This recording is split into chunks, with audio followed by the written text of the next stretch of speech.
He stands at the edge of a cliff. The sun is rising, but he doesn't look at it. His eyes are on the ground, on the boulder at his feet, scarred, heavy, and familiar. He's been here before. He'll be here again.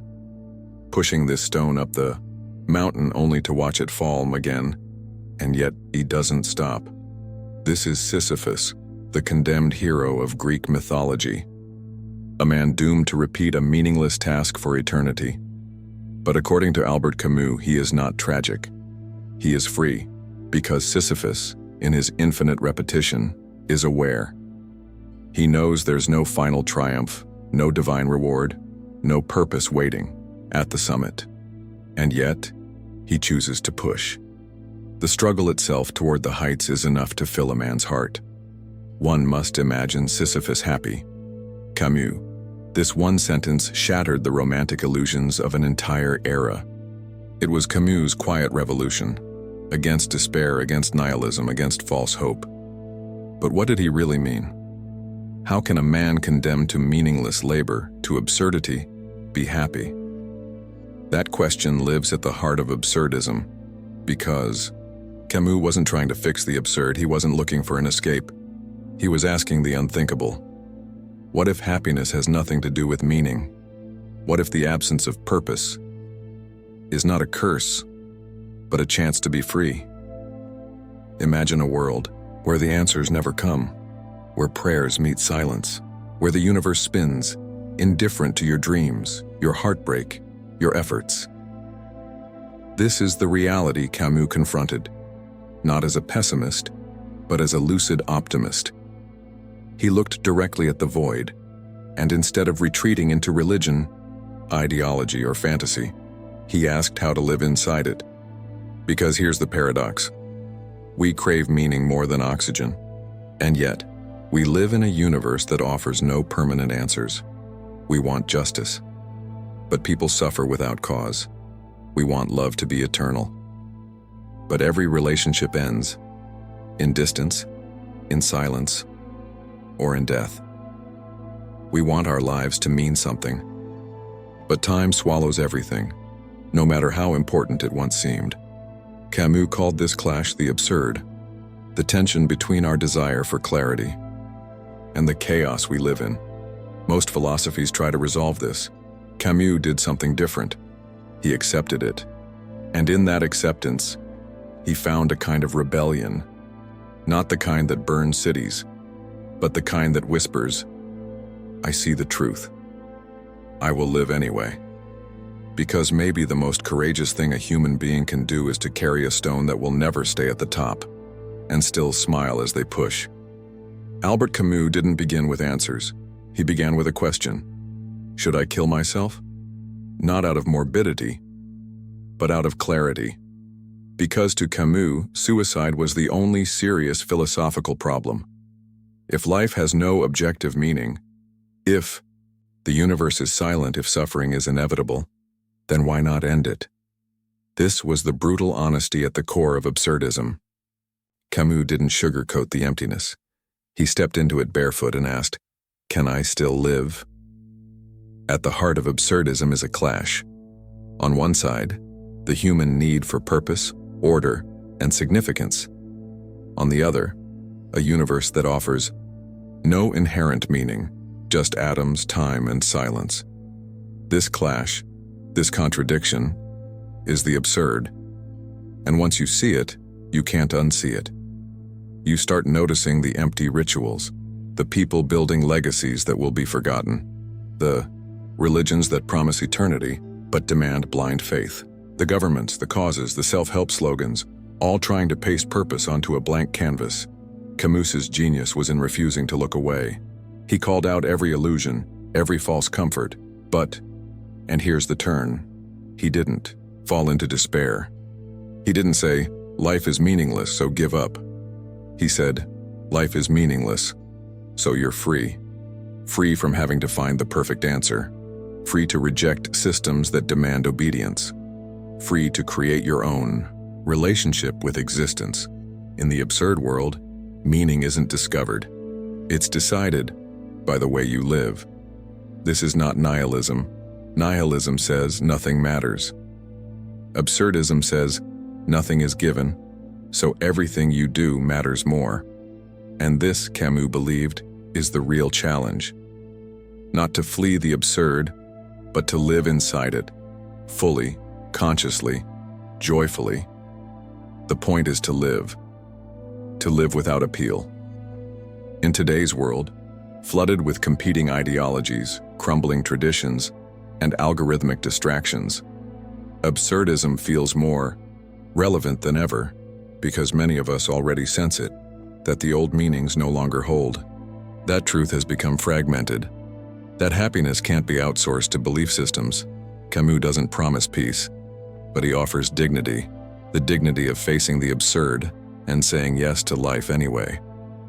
But to truly understand this rebellion, we have to meet the philosophers Camus stood beside and the ones he refused to follow. Albert Camus didn't begin with answers. He began with a question: should I kill myself? Not out of morbidity, but out of clarity.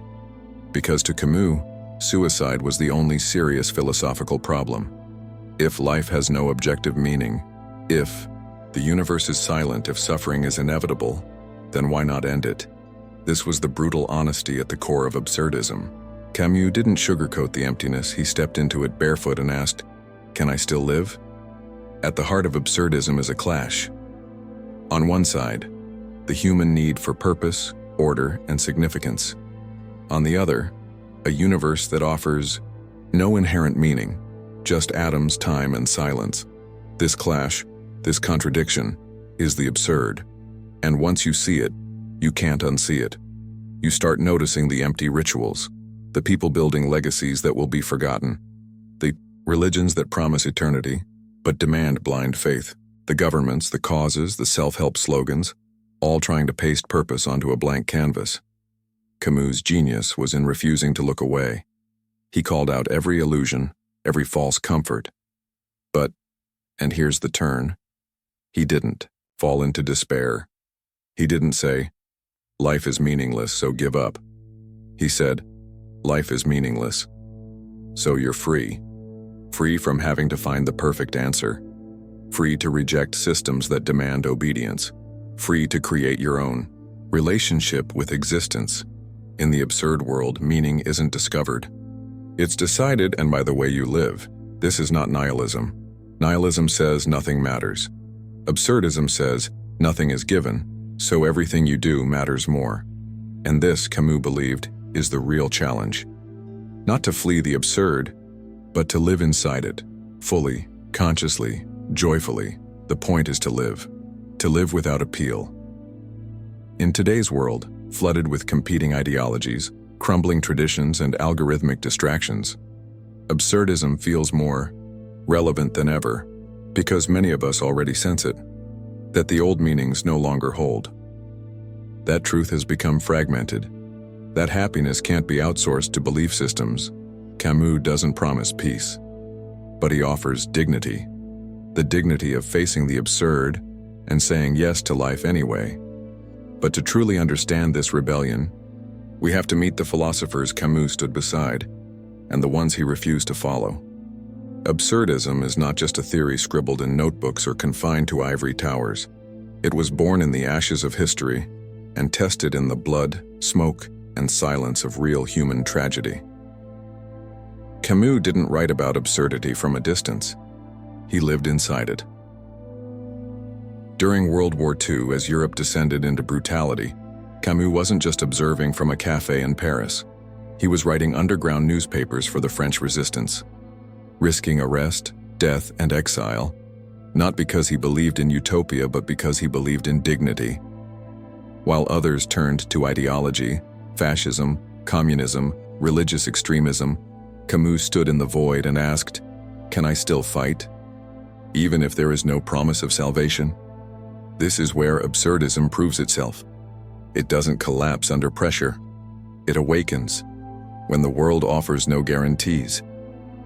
When justice fails, when meaning disintegrates, absurdism whispers, "You are still here. You still choose." Camus believed that rebellion without illusions was the highest form of human dignity, not revolution for a cause, not martyrdom for an idea. But simple, conscious defiance: I will not allow cruelty to become normal. I will not participate in the lie. And after the war, the world had changed. Auschwitz and Hiroshima had shattered the belief in progress. The Enlightenment dream, that reason would save us, was dead. The religious dream, that suffering had purpose, was silent. Camus didn't pretend to have answers. He simply insisted, even in this ruin, we can still choose how to live. And this wasn't abstract. He spoke out against Soviet totalitarianism, even when it cost him friendships on the intellectual left. He refused to turn suffering into a means to an end. Even good causes, he believed, become inhuman when they demand we abandon compassion. Absurdism, in this light, is not apathy. It's radical humility. It means showing up, not because you'll win, but because showing up is who you are. Take those who survive genocide or war with no divine intervention, no poetic resolution, and still choose to be kind. Still raise children. Still write poetry. Still dance. Or consider artists who create knowing their work may be ignored, misunderstood, or lost, but create anyway. Or the small acts of resistance. A woman refusing to lie to protect power. A man choosing not to retaliate even when humiliated. A student questioning the status quo in a room full of conformity. Absurdism lives in these choices. Not loud, not glorious, but human. Camus's absurd hero is not a superhero. He's a teacher, a nurse, a baker, a parent, a prisoner, a survivor, anyone who wakes up in the morning, aware of the absurdity, and chooses to live with integrity anyway. As a counterpoint, look at Viktor Frankl, who survived the concentration camps and wrote Man's Search for Meaning. Frankl believed that finding meaning in suffering was the key to survival. Camus would nod in respect, but gently disagree, because absurdism says, even if no meaning appears, even if the pain stays empty, you can still live beautifully, and that may be the most rebellious act of all. But how does the mind survive this contradiction? The greatest war absurdism fights is not out there, in politics, religion, or war. It's in here, in the mind. Because to see the absurd clearly, to live in full awareness of a meaningless universe, is not a casual act. It's a psychological confrontation, a daily negotiation with dread, hope, and identity. Most people, whether they admit it or not, run from this awareness. We distract ourselves. We chase goals. We build narratives about love, success, legacy, morality. Because, without them, the silence becomes unbearable. Camus understood this. He knew the absurd wasn't just an idea. It was a feeling, that low hum of unease, that quiet moment at night when everything feels a little too quiet, that suspicion that none of it really means anything, and that we're only pretending. Otherwise, this is the existential ache, and it's growing. Today, people speak more openly than ever about depression, anxiety, burnout. But beneath many of these conditions lies something deeper, a confrontation with the absurd. I have everything I was supposed to want. So why do I still feel hollow? Psychologists call it existential crisis, but Camus called it simply honesty. Let's explore what this does to the mind. First, cognitive dissonance. We hold two opposing truths in our head. I need meaning. There is no inherent meaning. This clash creates discomfort, and our minds try to resolve it. Some turn to religion, others to ideology. Some numb it with consumption, endless scrolling, binging, self-optimization. But Camus says, don't escape it. Stay with it. Because in that tension, in that refusal to lie to yourself, there is a strange kind of peace. Then there's the shadow. In Jungian terms, all the parts of us we hide, repress, or deny. Camus believed absurdism was part of this shadow, a truth so difficult we'd rather bury it than live with it. But integration, according to Jung, means becoming whole, not perfect. So absurdism, when integrated, doesn't paralyze us. It frees us. It allows us to grieve the absence of meaning without being devoured by it. There's also trauma psychology to consider.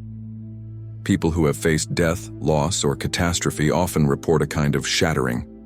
The world no longer feels orderly. The stories collapse. But some survivors don't rebuild the old myths. They live differently, more present, more awake. They've touched the absurd, and they keep going. This is the psychological heroism of the absurd individual. Not fearless, not invincible, but lucid, able to live without rescue fantasies, able to love without guarantees, able to carry grief, and still smile at a sunrise. Because in the absence of ultimate meaning, we are free to create moments, small, sacred rebellions of joy, courage, and tenderness. And here's the paradox Camus gives us.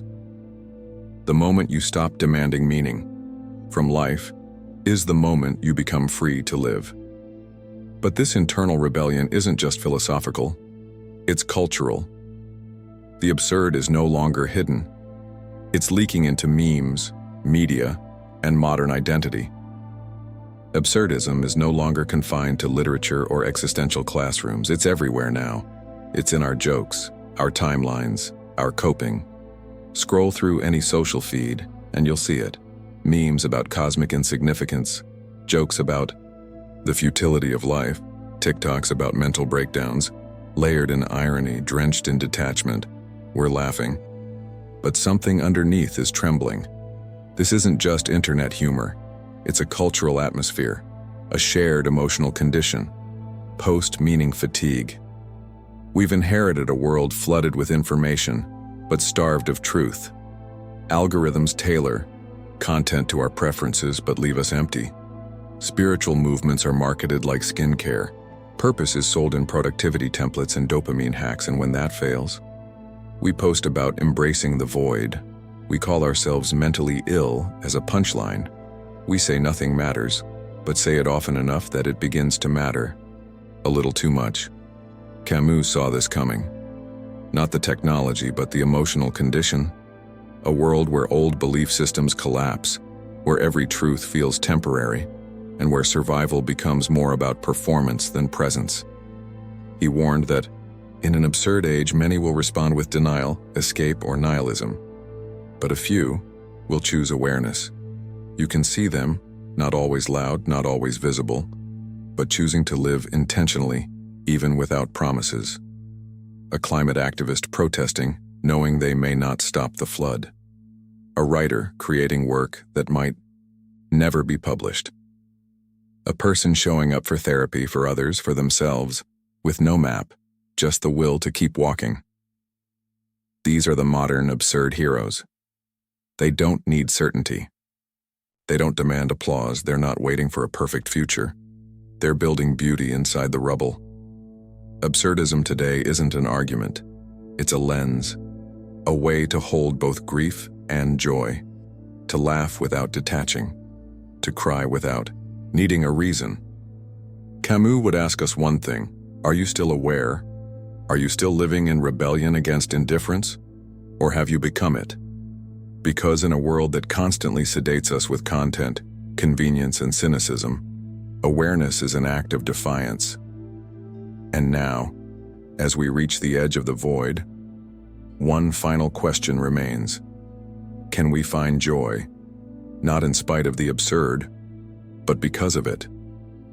So, what do you do when the world gives you nothing? No answers, no assurances, no eternal justice, no ultimate reward? Do you fall into despair? Or do you, like Camus, learn to smile anyway? The absurd doesn't ask you to deny the darkness. It doesn't ask you to believe in miracles. It asks something harder: to live without illusions, to carry the weight and still dance. Camus ends the Myth of Sisyphus with a line that changed everything. One must imagine Sisyphus happy, not because his task is easy, not because he finds purpose in the stone, but because he finds meaning. In his own defiance, he knows the stone will fall. He knows he'll start again, but he still chooses to push. Why? Because choice, in the face of futility, is the purest form of freedom. It's not meaning we need, it's presence. To kiss your child knowing one day they'll leave, to paint knowing it might never sell, to speak the truth even when no one's listening, to get up every morning, boil water, brush your teeth, and go out into the chaos. As an act of rebellion, a soft, steady rebellion that says, I know this doesn't last. I know this doesn't add up, but I'm still here, and I will love, and I will laugh, and I will push the stone. Camus didn't want you to escape. He wanted you to awaken, to stop waiting for the world to give you permission, to stop needing life to make sense in order to be beautiful. Absurdism doesn't offer hope. It offers honesty. And in that honesty, a strange kind of joy begins to bloom. Not loud, not eternal, but real. So maybe meaning isn't something we find at the end of the journey. Maybe it's something we create in the act of walking, stone after stone, step after step, smile after smile. So here's the final question. If the universe will never tell you why you're here, can you still choose to live like it matters that you were?